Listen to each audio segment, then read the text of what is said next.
What's up, everybody?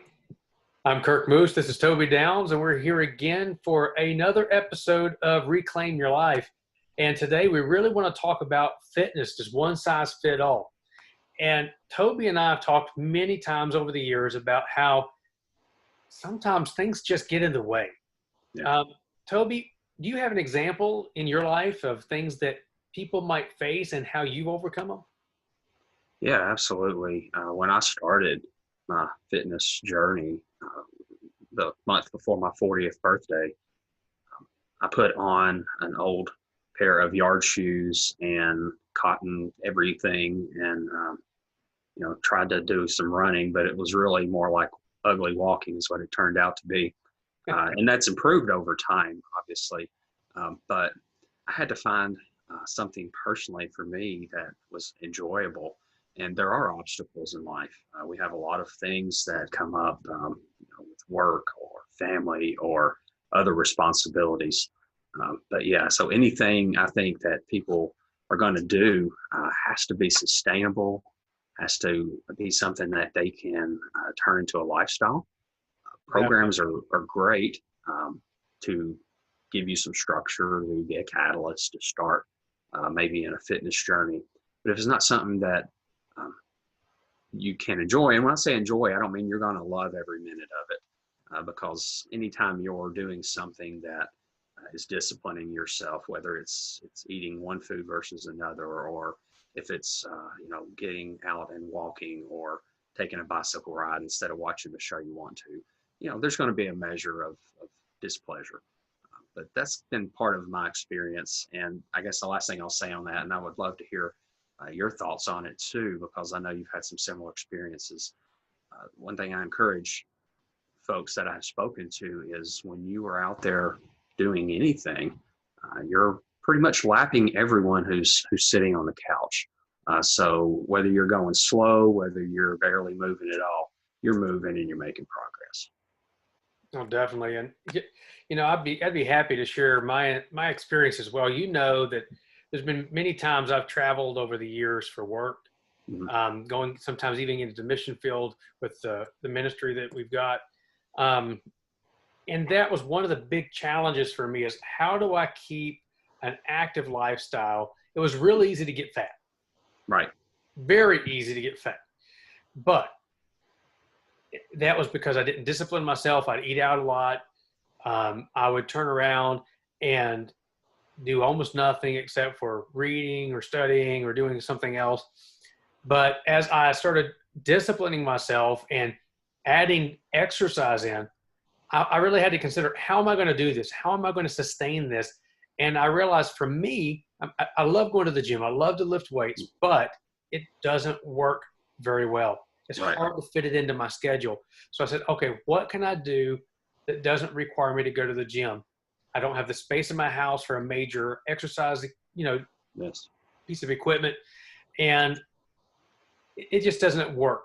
So I started looking at like high intensity training and interval training and push-ups, set-ups, body weight squats, pull-ups, anything that I could do around the house. How can I do this? How can I modify it? How can I make other exercises using traditional exercises, but find a way to make it to where it does two things at once? That was what really changed it for me. I would take my push-ups and I wouldn't wait after I did 50 push-ups to do another set of something. So I would immediately go from my 30 or 50 push-ups and I'd go to, 30 to 50 body weight squats. Now it wasn't 50 in the beginning. No, it wasn't 50 in the beginning. So don't listen to this and think that I'm saying you're going to start at 50. No, it started at 10 sets of 10. And I would do it just like I would go to the gym doing 3 sets of 10. But I would break them up and I would not leave a big break in between my time, which would do what? It would put my heart rate up. So my heart would start pumping pretty quickly because I would have high intensity. I would do 10, 10, 10, 10, 10. It would be nonstop.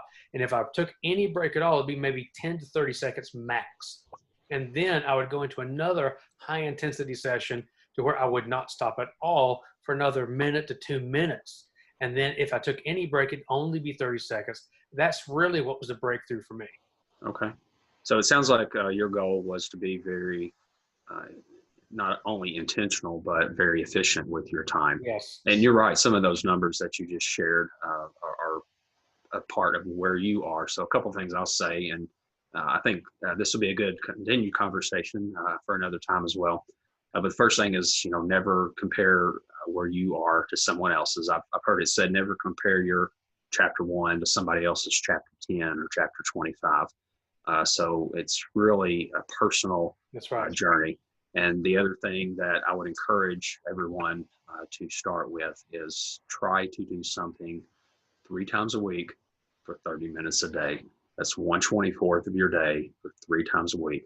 And I think you'll see a lot of difference. I know that was my initial goal, and that made a big difference for me. It was very slow, very ugly, and I wasn't, particularly breaking any land speed records or doing anything that I would, want to see on replay later. But, start slow, and that will pay dividends over time. So good conversation, Kurt. Hey, the perfect example is where I am right now compared to you in running. I'm at the baby step point. You're running almost marathons now, and we don't compare ourselves, but we encourage each other. That's right. So That's right. I'm proud of you. I'm proud of the journey that I'm taking. I haven't arrived yet. I think this is something that I want to engage in at some level for the rest of my life. Yeah. But it's all about getting out and getting it done. That's it. And I remember the first day that I'm going to start to run. In the back of my mind, I could hear that same voice that I used to hear as a teenager. I hate running. I'm not going to do it. But what happened after I started doing it? I started feeling a lot better. Right. Awesome. A lot better. Good talk. It's good to talking. Hey guys, if you enjoyed the conversation and would like to hear more, don't forget to subscribe to the channel, hit that notification button, and you'll hear from us the next time we post.